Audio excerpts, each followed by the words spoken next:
할렐루야.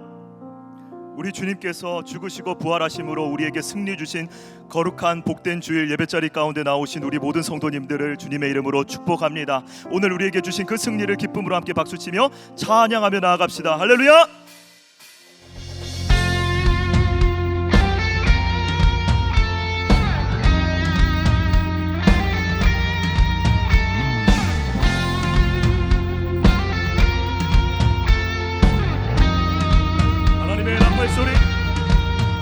하나님의 나팔 소리 천지진도 갈 때에 예수 영광 중에 구름 타시고 천사들을 세계 만국 모든 곳에 보내어 구원 받은 한 번 더요.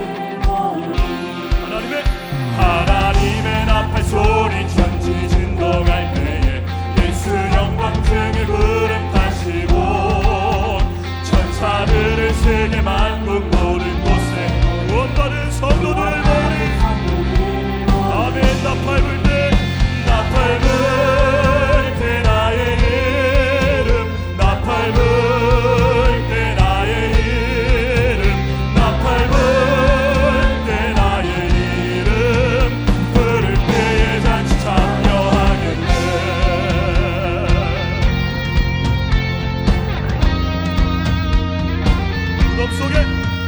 무덤 속에 잠자는 자 그때 다시 일어나 영화로운 부활 승리 얻으리.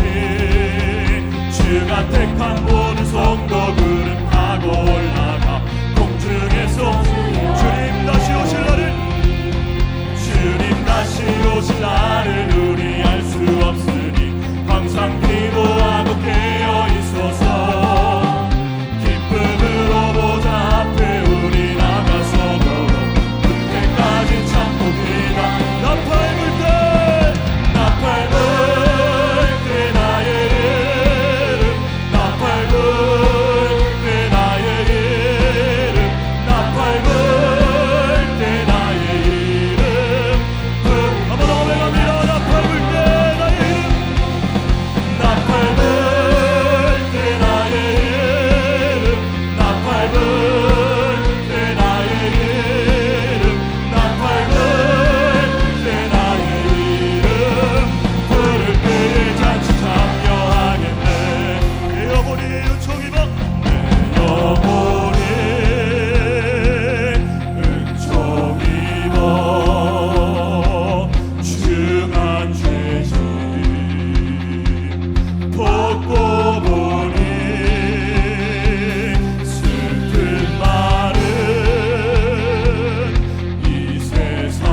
하나님의 나라인 줄 믿습니다.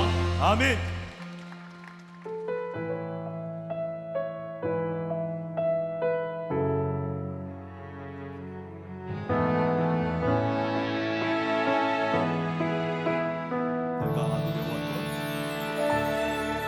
내가 누려왔던 모든 것들이 내가 지나왔던 모든 시간이 내가 걸어왔던 모든 순간이 당연한 것 아니라 은혜였어. 아침에가 뜨고 저녁에 노을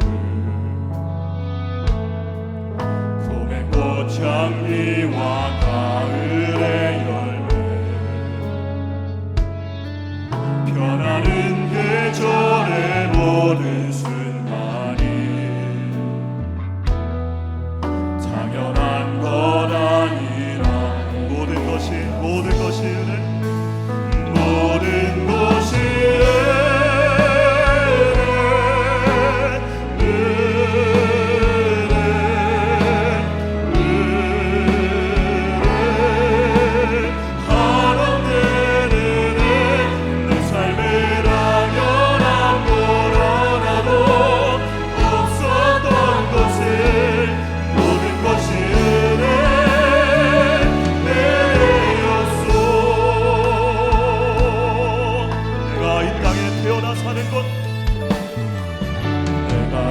땅에 태어나 사는 것 어린아이 시절과 지금까지 숨을 쉬며 살며 꿈을 꾸는 삶 당연한 것 아니라 내가 하나님의 자녀로 살며 하나님의 자녀로 살며 오늘 찬양하고 예배하는 삶 복음을 전할 수 있는 축복이 복음을 전할 수 있는 축복 당연한 것 아니라 은혜였어. 당연한 것 아니라 은혜였어. 모든 것이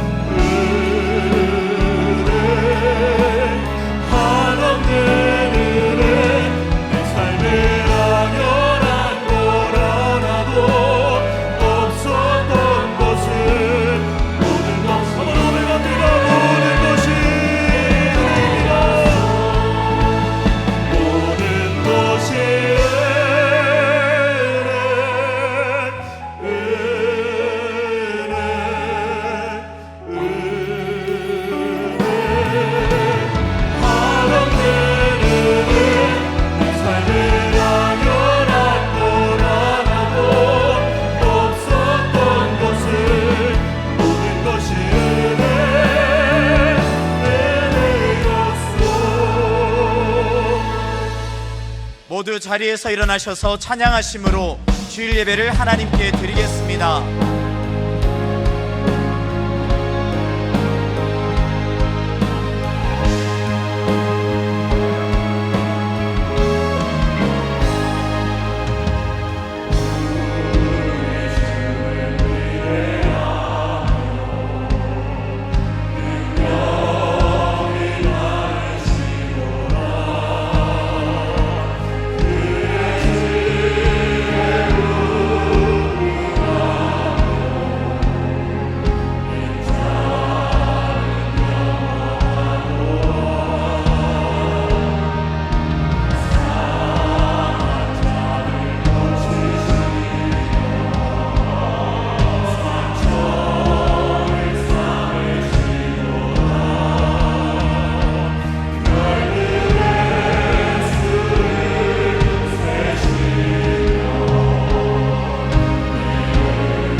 할렐루야. 우리 하나님을 찬양하는 일이 선함이요 찬송하는 일이 아름답고 마땅하도다.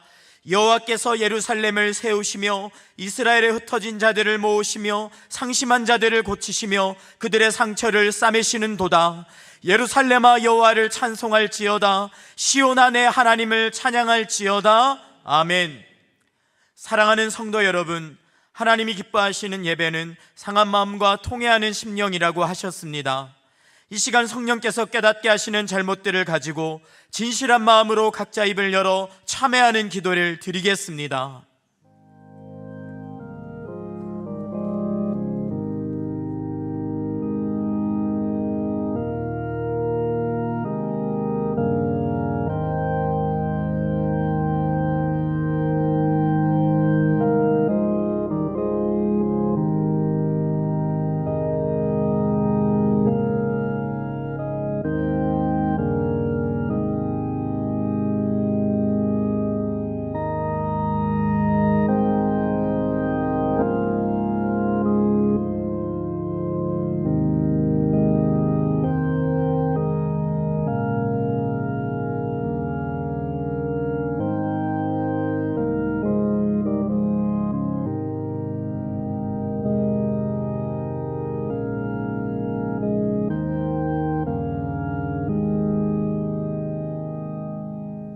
만일 우리가 우리 죄를 자백하면 그는 미쁘시고 이로우사 우리 죄를 사하시며 우리를 모든 불의에서 깨끗하게 하실 것이요.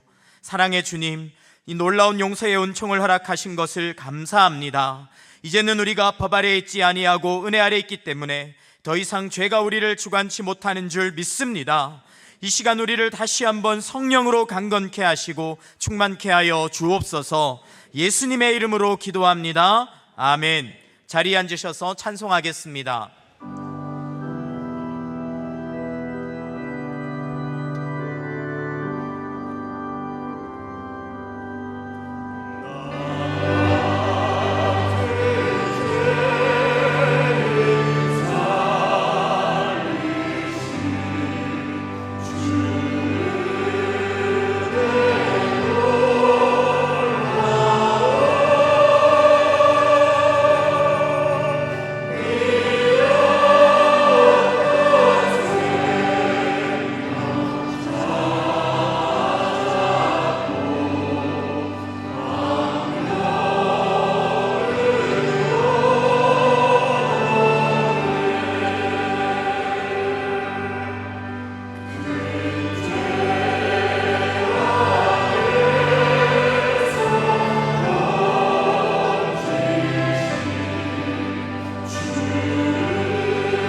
사랑과 은혜가 충만하신 아버지 하나님, 사랑하는 주의 자녀들이 함께 모여 예배드리게 하시니 감사를 드립니다. 이 시간 예배드리는 모든 성도가 하나님의 임재를 경험하며 구원의 감격과 기쁨이 충만하게 하옵소서. 강단에서 선포되는 말씀을 통해 하늘의 소망으로 가득하게 하시고 각자의 비전을 발견하며 사명을 향해 나아가는 복된 시간이 되게 하옵소서. 주님, 온 성도가 모이게 힘쓰는 공동체가 되게 하옵소서. 모든 다락방과 훈련 가운데 충만한 은혜를 부어주시고 주님께서 우리에게 명하신 3대 사역이 힘있게 펼쳐지게 하옵소서. 아멘. 가을에 쓸 행복축제를 위해 온 성도가 VIP를 작정하고 품게 하시니 감사를 드립니다. 천하보다 귀한 영혼을 위해 중보하며 기도할 때 그들의 마음 문이 열리게 하시고 구원이요 생명이신 예수 그리스도를 믿음으로 영접하는 회심의 역사가 일어나게 하옵소서. 세계 열방에서 헌신한 선교사님들을 지켜 보호하여 주옵소서. 모든 필요를 채워주시고 특별히 인도 지역에서 선교하시는 김희정 선교사님 건강과 안전을 지켜주셔서 생명의 복음을 담대히 전하게 하옵소서. 우리 또한 보낸 선교사의 마음으로 기도하며 동참할 때에 꺼져가는 선교의 불씨를 다시 살리는 든든한 후원자가 되게 하옵소서. 계속되는 전쟁과 경제난 등으로 힘겨워지는 세계 정세 속에서 이 나라와 이 민족을 긍휼히 여겨 주옵소서. 대통령과 위정자들에게 하늘의 지혜를 허락하사 각종 현안들을 슬기롭게 헤쳐나가게 하시고 이념의 갈등과 정쟁에서 벗어나 이 땅에 주님의 참된 평화가 찾아오게 하옵소서. 사랑의 주님, 성도들의 각 가정을 지켜보아해 주옵소서. 질병과 환난, 경제적인 문제 등 모든 상처와 아픔을 주님의 손길로 치유해 주시고 성도들의 간절한 기도에 응답하여 주시며 주님의 참된 위로와 평강으로 함께하여 주옵소서. 이노 목사님에게 영육간의 강건함을 허락하여 주옵소서. 몸된 기회와 열방을 품고 헌신하기에 부족함이 없도록 성령의 권능을 덧입혀 주시고 주님께서 맡겨주신 생명사역을 능히 감당하도록 하옵소서. 오늘도 각 처소에서 예배를 섬기는 모든 지체들과 찬양으로 하나님께 영광 올려드리는 임마누엘 찬양대의 찬양을 기뻐받아 주시고 축복하여 주옵소서. 지금도 살아 역사하시는 예수 그리스도의 이름으로 기도합나이다. 아멘. 내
더사랑의 교회 예배에 참여하신 모든 분들을 주님의 이름으로 환영합니다. 새로 오신 분은 예배가 끝난 직후 3층 새가족실에 오셔서 등록해 주시면 감사하겠습니다. 가등록 후 담당 교역자의 등록 신방을 받으시면 정식 등록교인이 됩니다. 오늘 새가족방 강의는 5과입니다. 전교인 기도폭풍 집회가 지난주일 사랑의 교회 안성수양관에서 진행되었습니다. 남군산교회 이신사 목사님을 통해 주신 말씀으로 기도에 불을 붙여주신 하나님께 개인과 가정, 교회와 나라, 세계와 선교를 위해 뜨겁게 부르짖는 시간을 가졌습니다. 하나님의 은혜를 누리고 응답을 경험하는 기도의 자리에 계속해서 성도님들의 많은 참여를 바랍니다. 지난 월요일 본당에서 제53회 성남노회 정기도회가 있었습니다. 성남노회 280여 명의 목사님들이 한마음으로 예배하며 노회의 비전을 논의하는 시간을 가졌습니다. 원활한 노회를 위해 장소를 제공하며 섬긴 더사랑의 교회에 감사패를 전달하는 뜻깊은 순서도 진행되었습니다. 주님의 은혜 안에서 화합과 비전을 나누는 소중한 시간이었습니다. 더사랑의 교회 비전 아래 의료선교부 이음클리닉 사역이 하나님의 은혜 가운데 첫걸음을 내디뎠습니다. 이음센터 까사 헤세드에서 진행된 이번 사역은 캄보디아 몽골 선교부와 ISF 지체들의 건강 상담과 다양한 진료를 통해 따뜻한 사랑을 전했습니다. 이 땅에 우리의 이웃으로 찾아온 이방인들을 섬기며 예수 그리스도의 사랑과 복음을 전하는 이 사역 위에 계속해서 많은 관심과 기도를 부탁드립니다.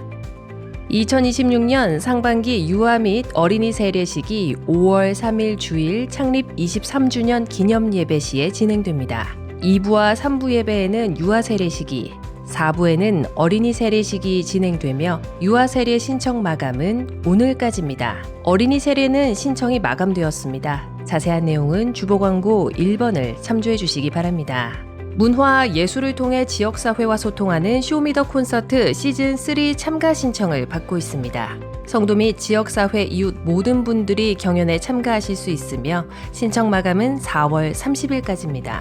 창립 23주년 기념 예배가 5월 3일 주일 1부부터 5부 예배 시에 온가족 예배로 드려지며 어울림 축제도 함께 진행됩니다. 장애인 주일 행사가 4월 26일 주일 교회 앞마당에서 진행됩니다. 성도님들의 많은 관심과 사랑, 응원을 바랍니다. 정권일 성도 정은영 권사의 장녀 정선아 자매의 결혼식이 금주 토요일 오후 2시 수원 메리빌리아 더 프레스티지 가든홀에서 있습니다. 이청년부 박진주 자매의 결혼식이 금주 토요일 저녁 6시 30분 빌라드 GD 청담에서 있습니다. 삼청년부 서지민 자매의 결혼식이 금주 토요일 오후 5시 20분 기흥구 IT 컨벤션 웨딩홀 2층 그레이스홀에서 있습니다. 4월 우리 교구 수요 저녁 예배 섬김이 모집 교우 동정은 주보를 참조해 주시기 바랍니다.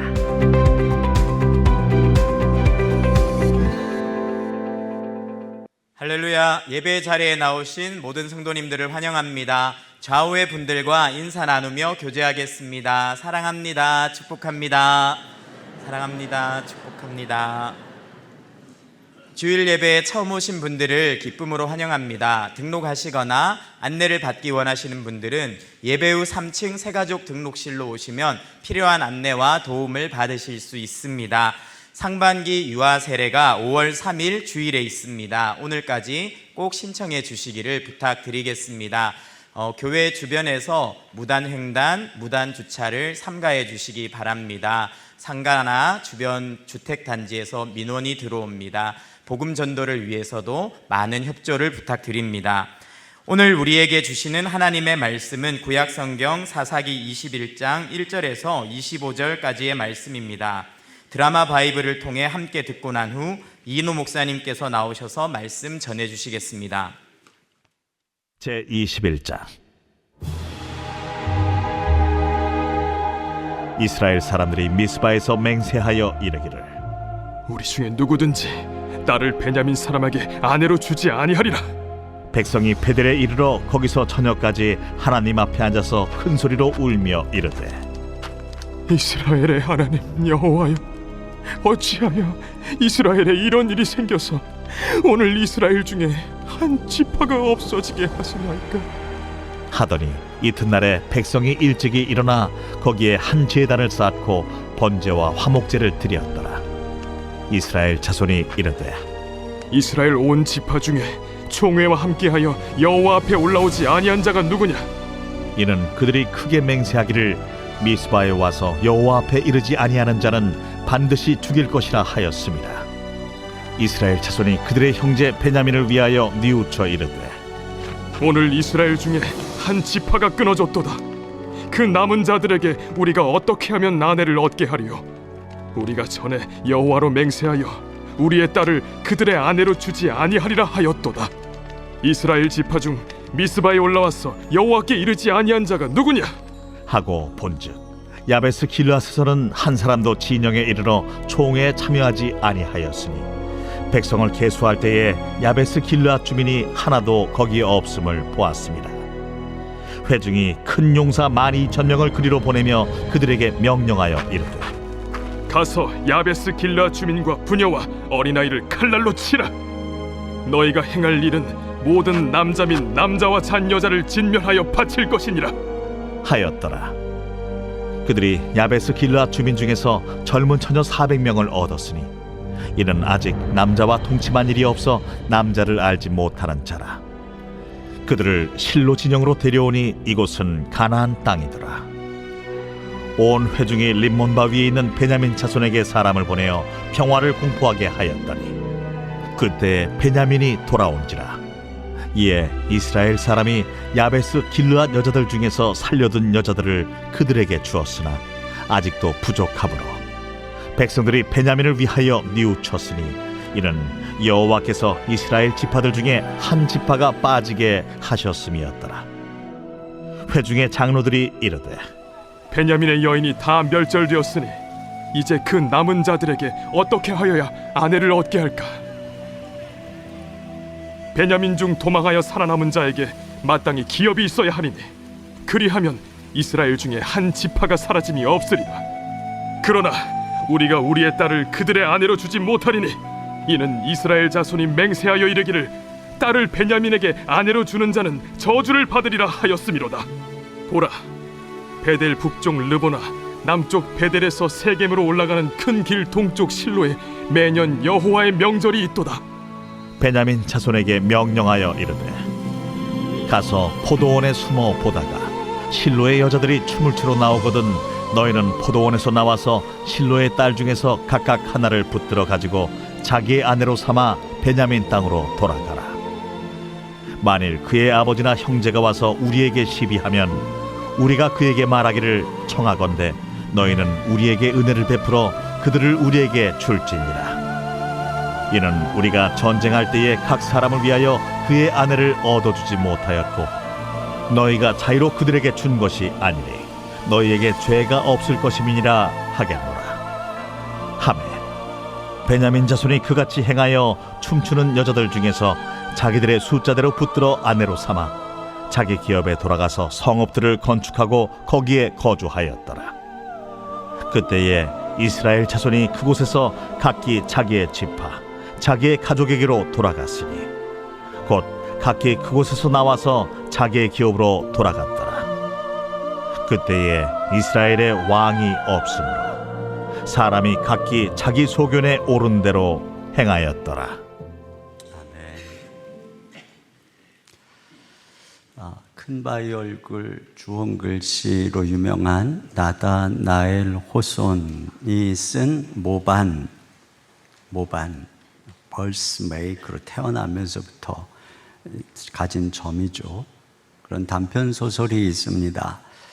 뛰어난 과학자인 에일머에게는 조지아나라고 하는 아주 아름답고 착한 아내가 있었습니다. 그녀는 흠잡을 데 없는 미인이었지만 왼쪽 뺨에 아주 작은 손바닥 모양의 붉은 점, 모반이 하나가 있었습니다. 다른 사람들은 그 점을 천사의 손자국이라고 매력적으로 여겼지만 완벽주의자였던 남편 에일머는 그 작은 흠집 하나에 시선이 빼앗겨 아내를 단 하나의 흠도 없는 완벽한 존재로 만들겠다는 강박에 빠집니다. 자신의 모든 과학적 지식을 동원해서 강력한 약물을 드디어 만들어서 아내에게 마시게 합니다. 그 약을 먹자 아내의 뺨에서 붉은 점이 서서히 희미해지더니 마침내 완전히 사라졌습니다. 그래서 그가 환호하는 순간에 아내 조지아나는 숨을 거두고 맙니다. 작은 흠집 하나마저 없는 완벽한 아름다움을 추구하다가 사랑하는 아내를 죽게 한 것입니다. 이 남자는 분명히 완벽하지 않은 남자였을 거예요. 자기가 완벽하지도 않으면서 항상 그런 사람들이 상대방의 완벽함을 요구하죠. 우리가 읽은 본문에는 이와 비슷한 이야기가 나옵니다. 지난주에 우리가 살펴본 것처럼 이스라엘은 공동체의 거룩을 위해서 칼을 빼들었는데 그게 지나쳤습니다. 이스라엘에서 악을 완전히 제거해 버리겠다는 의분으로 베냐민 지파의 모든 성읍을 불사르고 모든 가축과 남녀노소를 다 죽였습니다. 결과적으로 이 베냐민 지파가 사라질 지경에 이르렀습니다. 죄를 제거하려다가 공동체를 잃게 된 것입니다. 오늘 본문이 그 배경인데요. 이 말씀을 통해서 우리가 받는 교훈이 있습니다. 첫째는 정의만 앞세우면 공동체를 잃는다는 것입니다. 오늘 본문은 그들이 맹세했다는 말로 시작하는데 1절을 같이 보겠습니다. 시작. 이스라엘 사람들이 미스바에서 맹세하여 이르기를 우리 중에 누구든지 딸을 베냐민 사람에게 아내로 주지 아니하리라 하였더라. 네, 그렇게 과거형이죠. 그러니까 미스바에 모여서 전쟁을 할 때 그들이 이런 맹세를 했다는 것입니다. 여러분, 구약에서의 맹세는 아주 중요한 의식입니다.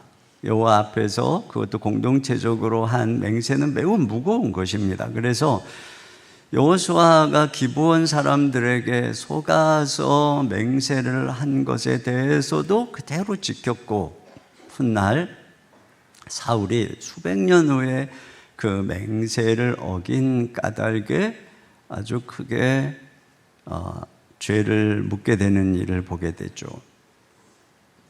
근데 이런 중요한 맹세를 이스라엘 지파가 공동체적으로 했다는 것은 뭐를 보여주냐면 마치 이 베냐민 지파를 가나안 족속처럼 여겨서 그들과 통혼하지 않겠다는 것입니다. 완전히 이방인 취급하고 연을 끊겠다는 것이죠. 그리고 가나안 족속처럼 완전히 멸절시키겠다는 것입니다. 그리고 실제로 거의 멸절되고 림몬 바위로 도망한 600명의 군사만이 살아남은 상황입니다. 자, 그런데 그렇게 분노로 실컷 칼을 휘두른 그들이 울고 있어요. 왜 울고 있는가 볼까요? 2절 3절입니다. 시작.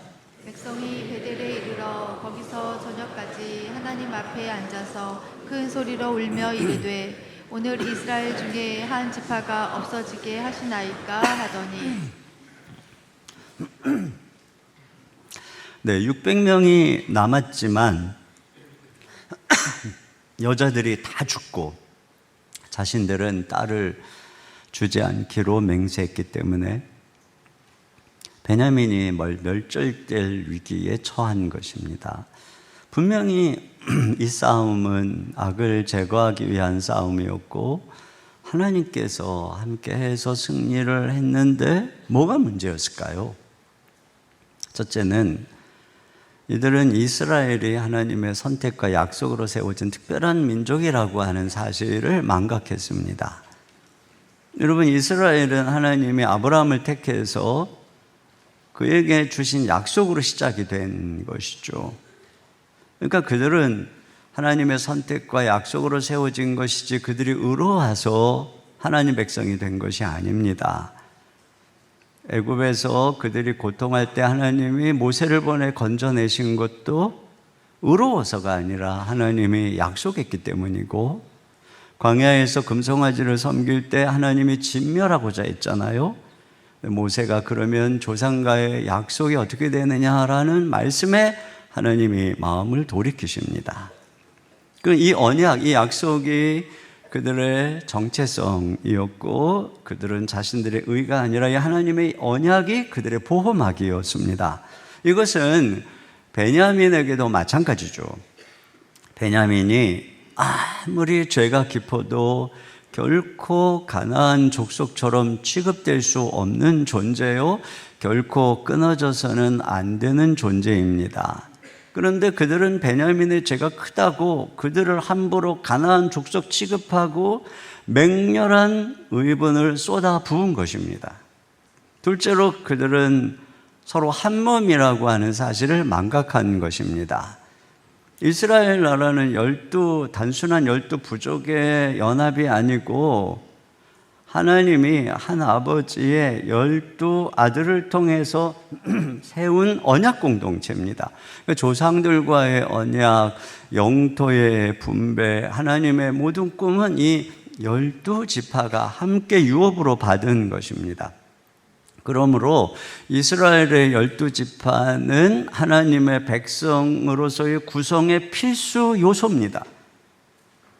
한 가족, 한 몸이 되어 서로가 하나 되고 연합함으로써 하나님의 백성으로 존재하는 것입니다. 학교나 세상에선 구성원이 잘못하면 공동체에서 냉정하게 제적시키죠. 그러나 가정에서는 아무리 자녀 중에 누군가 잘못한다고 그렇게 할 수 없죠. 이스라엘은 한 아버지 아브라함, 이삭, 야곱에게서 시작된 형제요 가족입니다. 그래서 이 베냐민이라는 막내가 아무리 심각한 죄에 빠졌다고 해서 그를 제거하려고 해서는 안 되는 것이죠. 베냐민이 아무리 약각해도 멸절의 대상이 아닌 존속의 대상으로 다뤘어야 하는 것입니다. 교회는 그와 같은 곳이죠. 다 한 아버지 하나님의 자녀들로 우리는 다 형제, 자매인 가족이고 한 몸입니다. 그러므로 누가 잘못했다고 쉽게 제거하고 베어내는 것이 아니고, 누가 아프면 모두가 아프고, 누가 슬프면 모두가 슬퍼하고, 누가 죄를 지으면 모두가 회개하고, 모두가 그를 완전하게 온전히 회복시키기 위해서 함께 짐을 지고 고통하는 곳이 바로 교회인 것입니다. 가정에서 자녀들은 잘못을 많이 하지만 용서와 은혜 속에서 자랍니다. 교회도 바로 이러한 용서와 은혜 속에서 자라는 것입니다. 함부로 형제에게 정의를 빙자한 정죄의 칼날을 들이대면 결국은 공동체는 이 그리스도의 몸이 파괴되는 것입니다. 톨스토이의 단편 소설 중에 불을 놓아두면 끄지 못한다라는 소설에 이반과 가브릴로가 나오는데, 이들은 원래 이 담장을 맞대고 친형제처럼 지내는 이웃입니다. 그런데 어느 날 암탉 한 마리가 이웃집으로 넘어가서 거기서 알을 낳았고, 이것을 돌려받는 과정에서 가시돋친 말이 오가고 이게 화근이 돼서 다투기 시작해요. 상대가 한 마디를 하면 두 마디로 갚아주고, 한 대를 때리면 두 대를 때리는 식의 갈등이 커져서 나중에는 서로 고소하고 법정을 들락거리며 귀중한 시간과 돈을 낭비합니다. 갈등은 극단으로 치닫고 어느 날 밤 이반은 가브리엘로가 자신의 헛간에 불을 지르는 것을 발견합니다.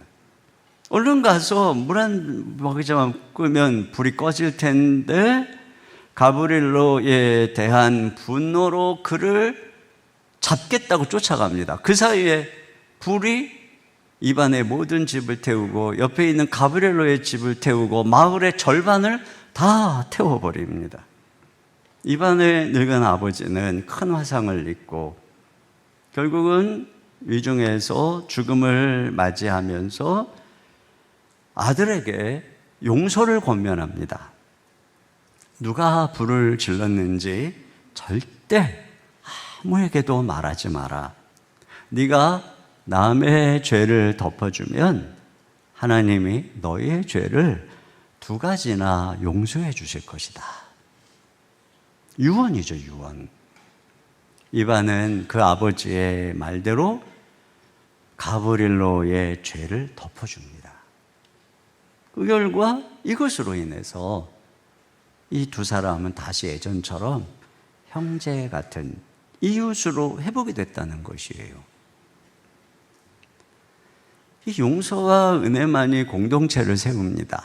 자비가 없는 정의, 공동체를 사랑하지 않는 개혁의 칼은 공동체를 파괴하는 마귀의 칼이요, 그런 의부는 공동체를 불사르는 지옥의 불인 것입니다. 정의의 칼을 휘두르기 전에 우리가 한 가족이요 한 몸이라고 하는 사실, 우리 모두가 다 하나님의 은혜와 용서 아래 서 있음을 깨달아야 합니다. 두 번째는 편법의 길에는 언제나 희생양이 생긴다는 것입니다. 자, 이들은 딜레마에 빠졌죠. 베냐민 지파가 끊어져서는 안 되는데 그렇다고 자기들의 맹세를 가볍게 어길 수도 없는 상황에 놓인 것입니다. 여기서 문제 해결의 걸림돌은 그들이 섣부르게 한 맹세에 있습니다. 우리가 이 사사기에서 발견하는 것은 뭐냐면 이들은 정작 하나님의 율법은 어기면서도 그들이 내뱉은 맹세는 막 절대로 지킨다는 거예요. 여러분, 그 이유가 뭘까요? 첫째는 주술적 저주의 두려움 때문입니다. 하나님을 경외해서가 아니라 맹세를 깼을 때 돌아올 저주를 미신적으로 두려워한 것입니다. 자, 18절을 같이 한번 읽어보겠습니다. 시작. 그러나 우리가 우리의 딸을 그들의 아내로 주지 못하리니 이는 이스라엘 자손이 맹세하여 이르기를 딸을 베냐민에게 아내로 주는 자는 저주를 받으리라 하였음이로다 하니라. 네. 여러분, 우리가 이미 보았던 이 미가의 집도 그 어머니의 저주로 인해서 신상을 만들고 레위인을 고용하고 이런 일이 벌어져요. 겉으로는 여호와를 섬긴다고 하지만 속은 이교적이고 우상숭배적인 그런 실체를 드러내는 것입니다. 그리고 두 번째는 맹세는 손쉬운 자기의의 수단이기 때문입니다. 율법의 핵심은 하나님을 사랑하고 이웃을 사랑하고 정의와 긍휼을 베풀고 자기를 거룩하게 하는 것이에요. 근데 이런 것들은 마음의 변화와 삶의 지속적 순종을 요구하죠. 그러나 맹세는 단 한 번의 강렬한 선언과 실행으로 자기가 굉장히 경건한 사람인 것처럼 보이게 만드는 효과가 있습니다. 그러나 여러분, 예수님께서 이 바리새인들이 자기의 재산이 하나님께 드려진 바 되었다라고 하는 이 고르반이라고 하는 맹세를 핑계로 정작 내 부모를 공경하라는 십계명을 어겼다라고 하는 것을 책망하신 적이 있습니다. 그러니까 이 맹세라고 하는 것이 오히려 이걸 핑계로 하나님의 율법에 순종하는 것을 가로막고 있는 거죠. 거부하는 것이죠. 지금 이스라엘의 맹세가 그와 같습니다. 하나님 앞에서 베냐민이 멸절될 위기를 타개하는 방법이 뭘까요? 자, 그들이 과도한 진노로 그들을 멸절시키려고 했던 것을 회개하고 또 섣부르게 맹세한 것, 이거 하나님 뜻 아니잖아요.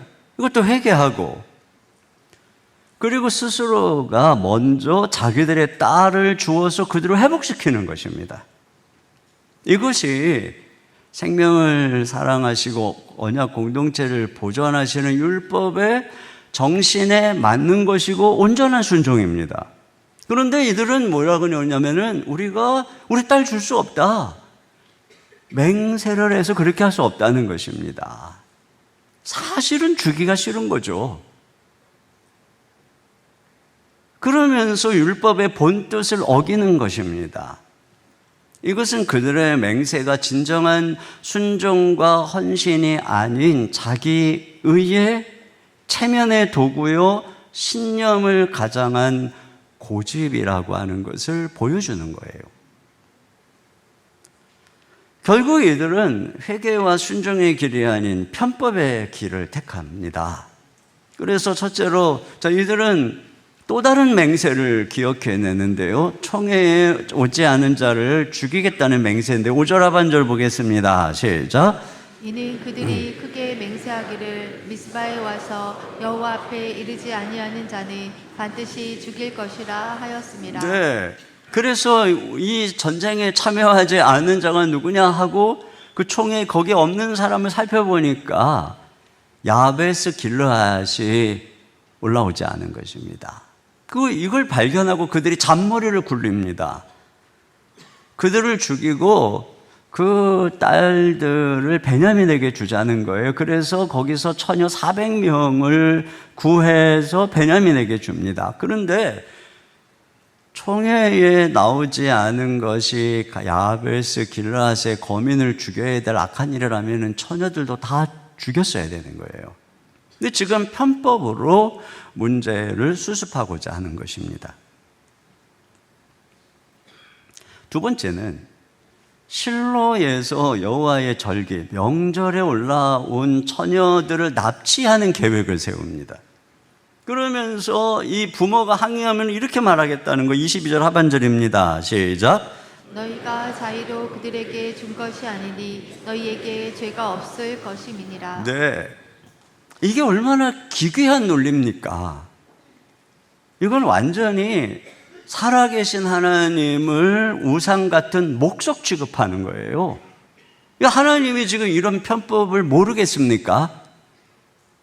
그 하나님께서 이런 편법을 써서 이 맹세를 지킨 것처럼 하는 이걸 과연 순종이라고 생각할까요? 더 중요한 문제는 이런 편법으로 그들이 여성과 약자를 희생양으로 삼고 있다는 것입니다. 베냐민이 멸절될 것이 안타까워서 울던 그들은 이 문제를 해결하기 위해서 또 다른 형제인 야베스 길르앗의 주민들을 다 멸절시키는 것입니다. 하나님의 뜻은 오간데 없고 그저 그냥 그들이 맹세한 거, 우리의 뜻, 우리의 소견이 옳은 대로 행하는 거예요. 결국은 이 싸움이 레위인의 첩이 폭행당한 그래서 죽은 악을 제거하겠다고 시작한 것인데 다른 무고한 여성들의 희생으로 이어집니다. 야베스 길르앗의 처녀 400명은 졸지에 가족을 잃고 끌려가서 림몬 바위에 베냐민 남자들에게 넘겨집니다. 실로의 딸들은 여호와의 절기 때 나와서 춤추고 찬양하고 예배하다가 납치를 당합니다. 여기에 여성들의 의견이나 인격은 전혀 고려되지 않죠. 그냥 여성은 생산을 위한 자궁에 불과한 것입니다. 앞서 기브아에서 불량배들이 레위인 내놓으라고 할 때 노인이 자기 딸을 내놓겠다고 했던 것과 레위인이 첩을 내보내는 것하고 다름이 없어요. 베냐민 멸절의 1차적인 책임자인 그들이 정작 아무런 책임을 안 지고 이 맹세를 핑계로 연약한 여성들을 희생양으로 삼는 것입니다.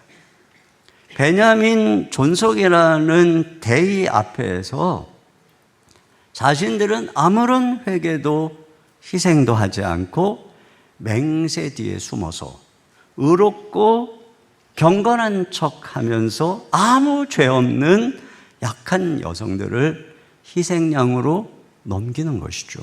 이건 하나님이 가장 싫어하는 죄악인 것입니다. 하나님께서는 과부와 고아와 나그네 등 약한 자, 억울한 자들의 하나님이시라고 자신을 말씀하시죠.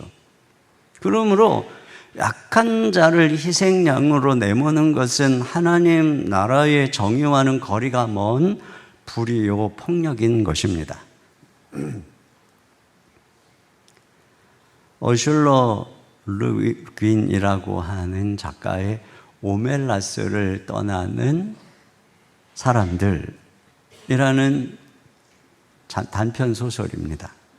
이 소설 속에 등장하는 오멜라스라고 하는 도시는 굶주림도 슬픔도 범죄도 없는 완벽하게 행복하고 평화로운 도시입니다. 그런데 그 도시가 그런 완벽한 평화를 유지하는 한 가지 비밀스러운 조건이 있는데, 그것은 힘없는 어린아이 하나를 희생하는 것입니다. 그래서 그 도시의 화려한 건물 깊고 어두운 지하의 좁고 더러운 방에는 굶주림 속에 짐승처럼 방치된 채 고통하는 어린아이 하나가 있는 것입니다. 놀라운 것은 이 오멜라스의 모든 시민들은 8세에서 12세가 되면 그 아이의 존재에 대해서 듣게 된다는 겁니다. 처음에는 분노하고 절규하지만 점차 그들은 그래, 저 아이의 한 명이 불행해야 우리 수많은 사람들이 행복을 유지한다는 현실에 타협을 합니다. 저 아이 한 명을 구하겠다고 이 도시 전체의 행복을 깰 수는 없지 않는가. 그래서 그 한 생명의 희생을 당연한 것으로 합리화하는 거예요. 우리가 익숙해 아는 샌델 교수의 정의란 무엇인가라고 하는 책에서 바로 이 소설을 언급하면서 이 오멜라스처럼 세상은 소수가 희생해도 많은 사람이 행복하면 그게 정의다 라는 공리주의를 신봉한다는 겁니다. 그러나 과연 다수의 행복을 위해서 한 생명의 존엄을 짓밟는 게 정의일까? 그게 그의 반문이에요. 자본주의는 눈부신 경제 발전을 위해서 많은 노동자들의 희생과 눈물이 어쩔 수 없다. 공산주의는 모두가 평등한 이상사회라는 대의를 위해서 자유를 말살하고 지주, 지식인, 종교인을 숙청하는 게 마땅하다. 이처럼 대의를 위해서 누군가를 희생하는 게 과연 정의일까? 성경은 우리 한 사람 한 사람이 다 천하보다 귀한 하나님의 형상으로 지음받은 존재라고 선언합니다. 주님은 거라사에 미친 광인 하나를 위해 돼지 2,000마리를 몰살시키시죠. 무엇보다 가장 존귀하신 하나님의 아들인 예수님이 죄로 죽어 마땅한 우리를 위해 자기 목숨을 내어주셨습니다. 약자를 희생양으로 삼는 세상 한가운데 예수님은 오히려 그 약자들을 위해서, 죄인들을 위해서 자신을 희생한 것입니다. 억지로 누군가 강 앞에서 약해서 희생양이 되신 것이 아니라 가장 강하신 하나님의 아들이 자발적으로 희생의 자리로 내려가신 것이죠. 그런 면에서 이 오멜라스라는 도시의 지하에 무고한 희생이 있고 그 위에서 도시가 행복과 번영을 이루고 있다면 하나님의 백성의 공동체의 기초에는 그리스도의 자발적인 희생이 있는 것이고 우리는 그 위에서 참된 은혜와 행복의 공동체를 이루고 있는 것입니다. 그러니까 이 두 가지는 비슷한 듯 전혀 다른 것이죠. 주님은 약자를 희생하는 오멜라스 같은 세상 속에서 전혀 다른, 오히려 강자가 희생하고 섬기는 전혀 다른 오멜라스 교회 공동체를 세운 것입니다. 그래서 그리스도의 공동체는 예수님부터 여성과 약자를 희생양으로 삼지 않았습니다. 예수님 당시 사회가 터부한 사마리아 여인과 대화를 나누시고 가늠하다 잡힌 여인을 용서해 주시고 그들의 죄를 짊어지시고 죽으신 것입니다. 주님은 당신 발치에 앉아서 말씀을 듣던 마리아를 마르다가 내보내라고 해도 내버려 두셨어요. 그녀를 12 제자와 같이 여겨주신 것입니다. 가장 위대한 부활의 첫 증인으로 주님은 여성들을 택하신 것입니다. 초대교회 공동체 보세요. 미련하고 약하고 천하고 멸시받고 가난한 자들을 택하셨다고 합니다. 그들을 위해서 주님이 희생하고, 그래서 그 주님의 희생과 은혜 속에 그들이 변화되고 숨쉬고 살아나서 오히려 강한 자들을 부끄럽게 하는 공동체가 교회라는 것이에요. 교회 공동체는 누군가를 희생양으로 삼는 것이 아니라 머리 대신 그리스도의 희생을 따라서 먼저 지도자, 직분자가 희생하고 섬기는 곳이죠. 그리스도인의 가정은 머리로 세운 남편이 희생하고 섬기는 곳입니다. 그 희생 속에서 약한 자들, 여성들, 어린아이들, 병든 자들, 가난한 자들이, 죄인들이 숨쉬고 피어나는 그런 공동체가 교회인 줄로 믿습니다. 이것이 하나님의 나라요, 하나님 나라의 정의인 것입니다. 세 번째로, 내 소견대로 행하면 공동체가 어두워진다는 것입니다. 여러분, 그렇다면 왜 사람들은 예수님처럼 희생하지 못하고 자기가 하나님의 은혜의 이 기반 위에 용서받을 존재로 서 있으면서도 정작 남을 정죄하고 희생양을 삼는 자리에 머물게 되는 걸까요? 그것을 오늘 21장 마지막 절은 이렇게 말합니다. 다 같이 읽겠습니다. 시작. 그때 이스라엘에 왕이 없으므로 사람이 각기 자기 서견에 옳은 대로 행하였더라. 여러분, 그 시대에 비누하스도 있었고 제사장 레위인도 있었습니다. 그런데 왜 다 자기 소견에 옳은 대로 행합니까? 우리가 이 사사기 후반부를 보면서 레위인들이 계속 등장하잖아요. 자기 자리를 이탈해서 돈을 따라서, 성적 타락을 따라서 움직이는 모습들이에요. 말씀을 맡아서 가르쳐야 되는 제사장 레위인이 먼저 지금 말씀에서 벗어나고 이탈해 있는 모습을 우리에게 보여주는데, 바로 이러한 이유가 왕이 없으므로 그렇다는 거예요. 여러분, 왕은 다스리고 통치하는 자입니다. 그러니까 율법도 있고 제사장도 있는데 그 말씀이 실제 현실 속에서 통치되는, 그 말씀을 살아내게 하는 진정한 말씀의 통치, 그렇게 만드는 통치자가 없다, 그 얘기인 것이에요. 그런 면에서 사사기의 이 짙은 어두움은 이 이후에 등장하는 다윗을 향하고 있는 것입니다. 그래서 바로 뒤에 이어지는 룻기에서는 그 다윗의 조상들의 이야기,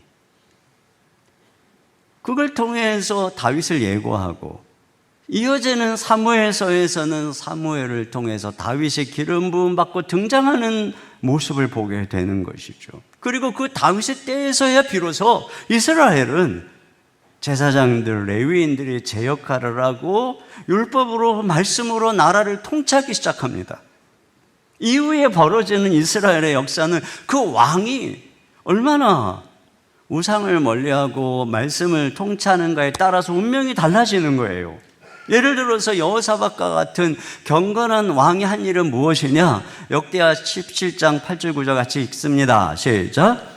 레위 사람들을 보내고 또 저희와 함께 제사장 엘리사마와 여호람을 보내었더니 그들이 여호와의 율법책을 가지고 유다에서 가르치되 그 모든 유다 성읍들로 두루 다니며 백성들을 가르쳤더라. 네.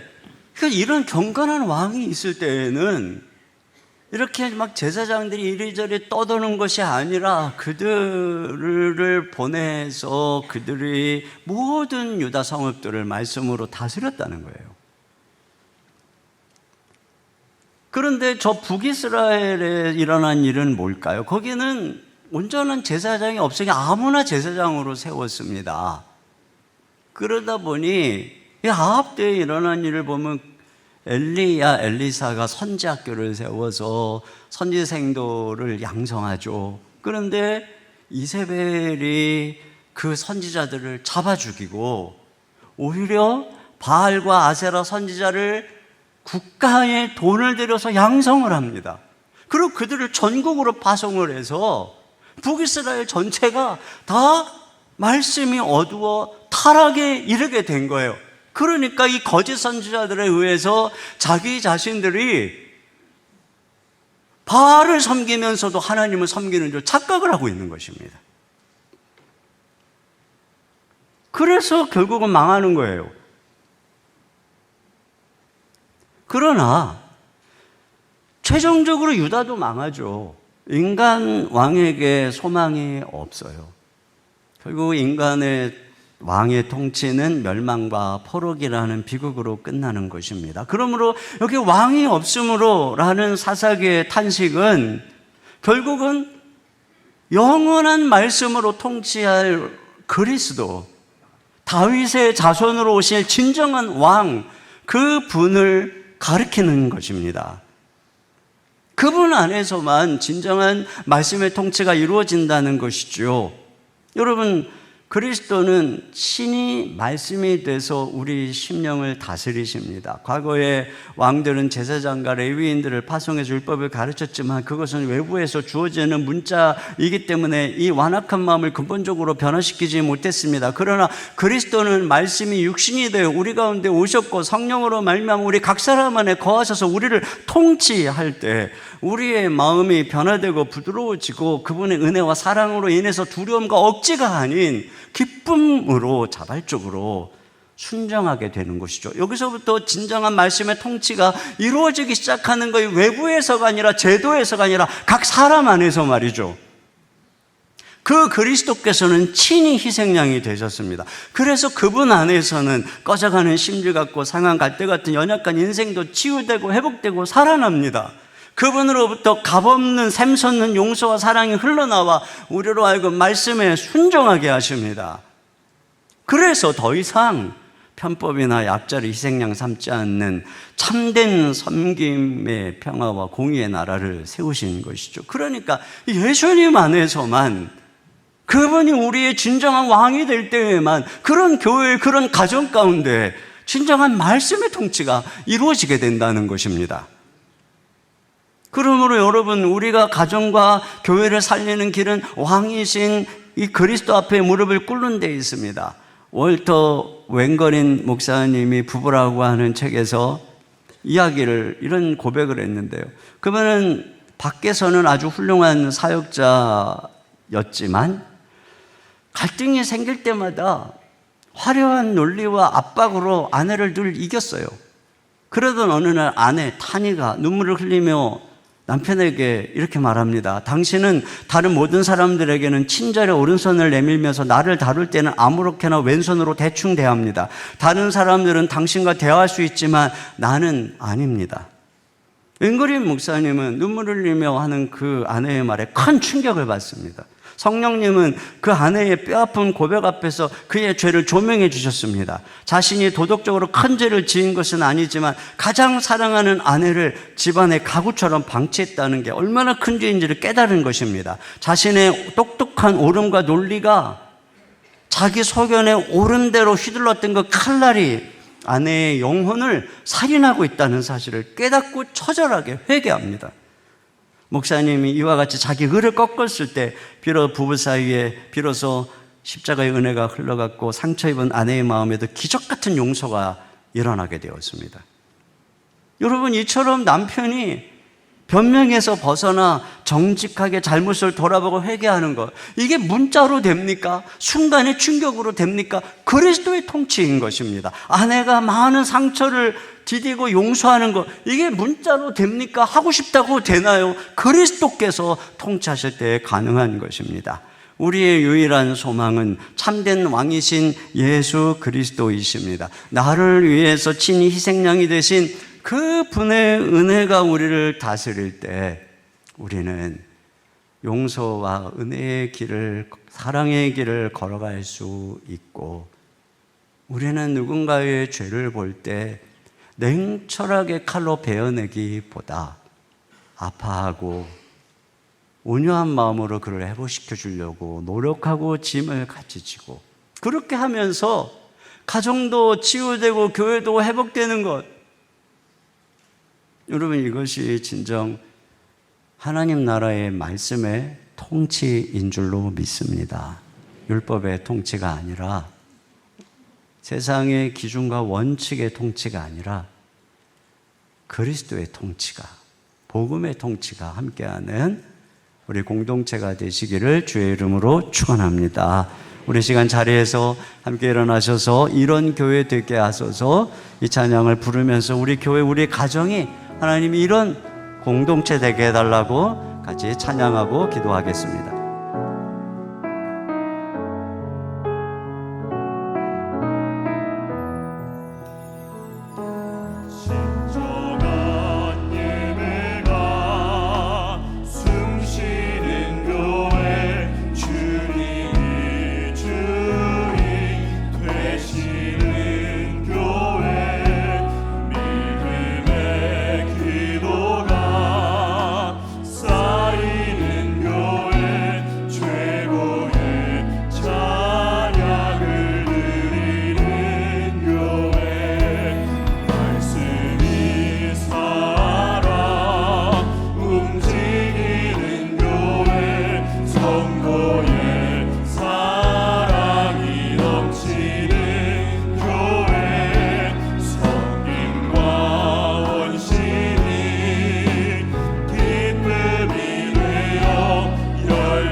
닮아서 이웃을 사랑하는 교회, 주님의 마음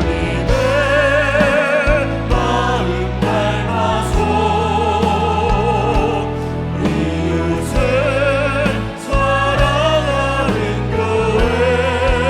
사랑하는 교회, 주님의 영광을 위해서 빛 되시는 주님 전하는 교회, 사랑의 불꽃이 활짝 피어나 날마다 사랑에 빠지는 교회, 주께서 사랑하는 우리 교회가 이런 교회 되게 하소서. 이 시간 말씀을 기억하면서 세 가지 기도 제목 함께 읽겠습니다.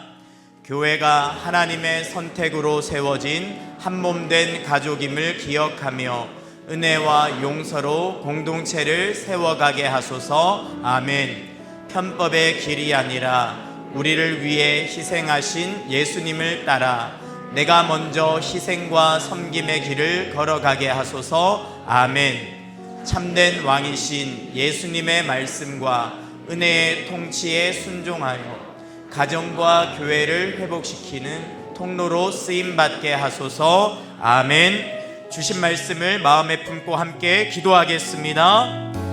하나님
거룩하신 하나님 아버지, 오늘 말씀을 통하여 우리 자신의 모습을 돌아보게 하시니 감사합니다. 사랑이 없이 판단하고 긍휼과 오래 참음을 잃어버리고 내가 옳다 주장하며 공동체를 상하게 한 것을 용서하여 주시옵소서. 주여 은혜를 주시옵소서. 회개와 용서가 일어나게 하여 주옵소서. 깨어진 관계가 회복되게 하여 주시옵소서. 우리가 하나님의 은혜로 세워진 공동체임을 잊지 않게 하여 주옵소서.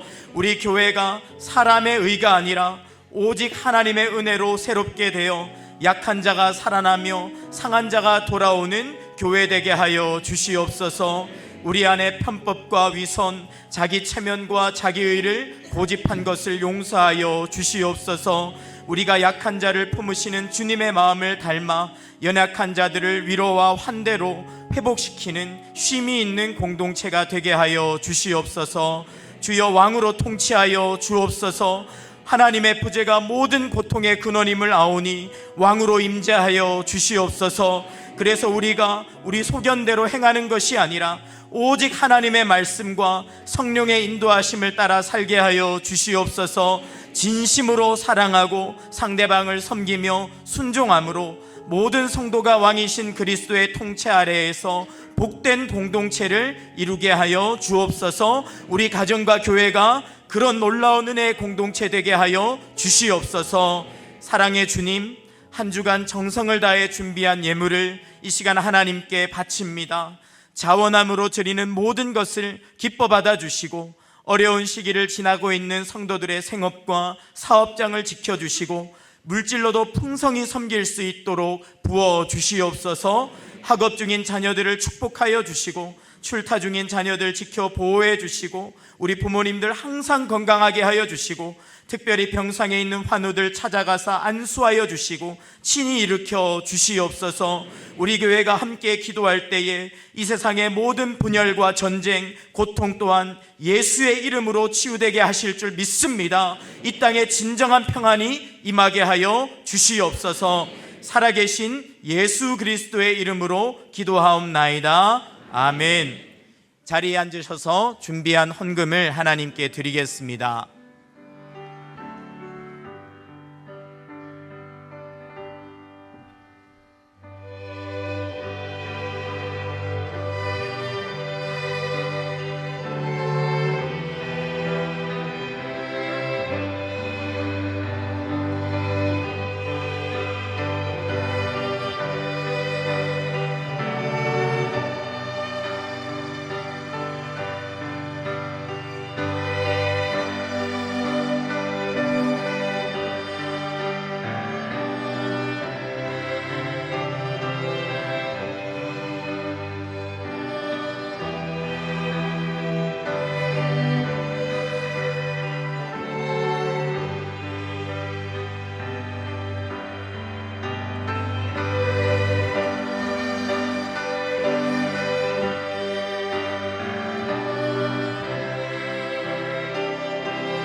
모두 자리에서 일어나셔서 은혜로 하나 되게 하시는 하나님께 찬양 드리겠습니다.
지금은 우리 주 예수 그리스도의 은혜와 우리 아버지 하나님의 사랑과 성령님의 교통하시는 역사가 우리 위에 희생하신 예수님을 따라가기를 다짐하며 돌아가는 모든 성도님들 머리 위에, 가정 위에, 주의 몸된 교회와 이 민족과 열방과 모든 선교사님들 위해 이제로부터 영원토록 함께 해주시기를 간절히 축원하옵나이다. 아멘.